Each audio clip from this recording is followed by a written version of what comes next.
A debate is brewing in the growing craft beer industry. The Minnesota Craft Brewers Guild and its 150 members are asking for some laws to be updated.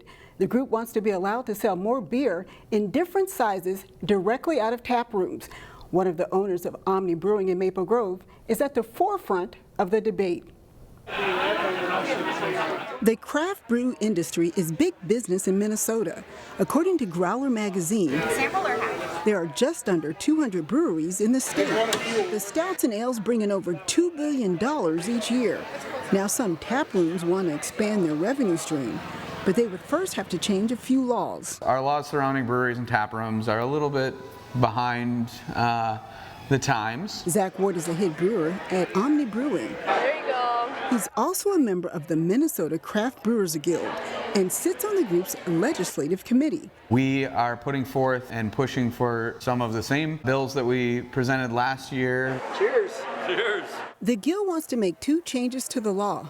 The first has to do with the amount of beer that's produced. If you sell 20,000 barrels of beer a year, you can no longer sell growlers in the state of Minnesota. The other issue has to do with the type of containers tap rooms can use to sell beer to take home. Currently, the law says that you can sell a 750 milliliter growler or crowler or a 64-ounce growler. The current law doesn't allow for any sizes in between. The situation is leaving a sour taste in Zach's mouth. Many breweries like Omni make and sell the 4 and 6 packs you see behind me and can't sell them in our tap rooms, and we would just simply like the ability to do that. But not all small breweries agree. We are a small production facility, so we're brewing less than 1,000 right now. Wicked Wharton Robbinsdale shares a different view. We're technically a brew pub, so we can't distribute. Chief Finance Officer Amanda Carlisle says if the off-sale law changes, Wicked Wart might see fewer people coming inside the pub to sit down and have a beer. Once and if that production cap expands, there are smaller places that are going to see their sales drop. Some craft beer connoisseurs say they would like to see more flexible laws. It also, from our perspective, hurts our brand awareness a lot. It's census season, and Brooklyn Center is looking to reduce the number of people who are not counted. The City of Brooklyn Center has a projected undercount of more than 7,000 in our community. That's about a quarter of our population. That's a big number. Census data directly impacts public funding, so people missed by the census means dollars missed by the city. In an effort to make sure everyone gets counted, Brooklyn Center is spreading the word by projecting messages on an apartment building near City Hall. The water tower off Highway 100 is also displaying messages. It's a program they're calling Green Lights. The messages in several languages say everyone counts and remind people that the census starts next month. The city is also letting residents show their support for the program. You can pick up a green LED bulb to put in a lamp at home to show support. And people who live in rental housing are less likely to be counted in the U.S. Census. So this week, 2 more cities, New Hope and Osseo, passed ordinances to make it easier for census workers to have access to apartment buildings. Robbinsdale, Brooklyn Park, Brooklyn Center, and Plymouth have already passed similar ordinances. Under the rule, workers have to work with management to gain access to building. Residents will also get multiple letters in the mail to remind them of the census. St. Patrick's Day is just around the corner, and it's the busiest time of year for dancers who specialize in Irish dance. Our Maple Grove studio has something to brag about this season. One of their youngest champions qualified for the world competition in Ireland. Here's reporter Shannon Slatton.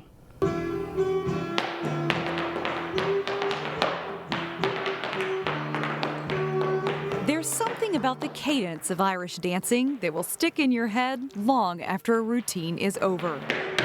For 10-year-old Morgan Wright, it's a beat that's continually in her head. Because I practice a lot, and not just like in my basement or my dance stage, but like around the hallway and stuff. I just do a bunch of stuff randomly. I find myself dancing. And elsewhere too. I find myself dancing in school too. All those steps, all that practice paid off. This one I won my championship. It's bigger. That big trophy means Morgan is the youngest champion from Rinca Irish Dance in Maple Grove to qualify for world competition in Ireland. We're just so thrilled to have a dancer who started with us at age 4 and became a champion by age 10 and qualified for Worlds. Morgan is one of a new team of Irish dancers here who focus on competition. A lot of our dancers want to become a champion or qualify to compete at Worlds, and I was just feeling that with how competitive it is now these days, that the dancers that wanted to do that needed some extra individualized attention. So the dance school added another team in the fall, pushing for perfection in both hard and soft shoe. I like both of them, but hard shoe has a lot more like different technique skills and stuff, and it's challenging, so I like hard shoe better. It might be hard work, but these dancers have a good time together. Start it and you never look back from there because you have so much fun you won't want to go back to not dancing anymore.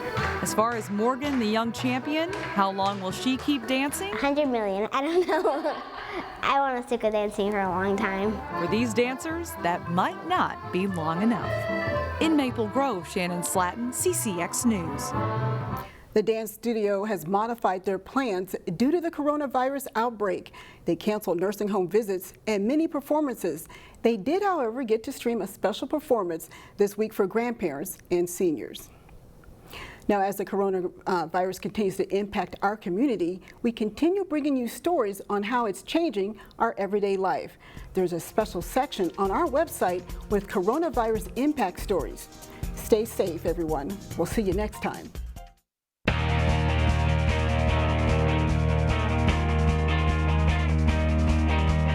The Minnesota State High School League announced Friday morning that the rest of the state girls basketball tournament, remaining section boys basketball finals, and next week's state boys tournament has been canceled. So games held Thursday night were the last ones to be played in Minnesota. That included Maple Grove and Buffalo playing in the Section 8 4A boys final. Maple Grove takes the lead early. Rashawn Parker drives to the hoop for the layup. Lavelle Williams has a strong game for the Crimson, repeatedly getting to the rim with slashing drives. He scores 17. The Crimson lead 20-12 at this point. Caden Betcher also has a strong night. He gets the friendly bounce on the rim for 3 of his 18 points here. Maple Grove leads by 13 at this point, and they're up by 8 at halftime.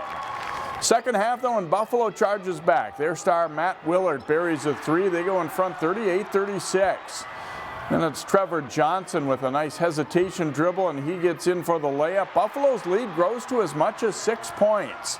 It's a great battle down the stretch. Betcher hits a 3, and there's a foul away from the play on Buffalo. It turns into a 5-point play for Maple Grove. Willard almost pulls this one out, though, for Buffalo. This 3 gives the Bison a 49-46 lead. He scores 30. The lead changes hands late. Maple Grove gets the last big shot as Parker nails a long 3 with about 30 seconds to go to give Maple Grove the lead for good as they celebrate a section championship with a 54-52 win. In Section 6 4A boys basketball, 2019 state champion Hopkins was looking to win their section again when they faced Cooper in the section final. Early in the first half, the Hawks worked the ball to Jeffrey Cooper, and he hits for 3. And then Broderick Powell Jr. nails a long 3, giving the Hawks a 7-0 early lead. Hopkins goes on a run. Kerwin Walton to Reagan Merritt, and he hits a 3 for a 15-13 Royals lead. Cornell Richardson with a crossover dribble drive, and he hits a floater, and Hopkins leads 25-14. Joe Russell hits from long range for Cooper, and that closes the gap to 6. But Merritt hits a 3 at the buzzer to give the Royals a 33-22 halftime lead. Cooper fights back hard, though, early in the second half. Jeffrey Cooper down the lane, and he hits the tough shot here for the Hawks. Then Davion Evans attacks for the Hawks, getting the basket and foul. It's an 11-1 run for Cooper early in the second half. Richardson comes back, though, for Hopkins with a baseline 3 as the Royals try to build their lead again. Evans gets to the hoop for another tough basket here. Cooper is within 42-40, but Hopkins surges again. Walton finds Andre Gray, and the Royals go on to win it 71-60. Hopkins beat Stillwater in last season's State 4A Girls Basketball Championship game. The two were matched up in the semifinals Thursday night at Williams Arena on what turned out to be the final night of the season. The Hopkins defense causes chaos all night for Stillwater. Amaya Battle steal sets up Taylor Woodson for an early 2 points for the Royals. Maya Naji with nice footwork gets herself free in the lane for the one-hander here. 12 points in the game for the Royals sophomore. Paige Beckers drains a three from the left wing to put Hopkins ahead 19-4. Beckers finishes with 15 points, 10 rebounds, 7 assists, and 6 steals. The Ponies pull within 10 points at halftime, but Hopkins pulls away again in the second half. Battle to Naji for 2 more. The lead is 13. And then Beckers with a great pass to Woodson in the paint. Woodson with 21 in the game to lead all scorers. Hopkins dominates 66-40 for their 62nd straight win, so they finish with a 30-0 record. Providence Academy played just 1 game in Class 2A before the rest of the tournament was canceled.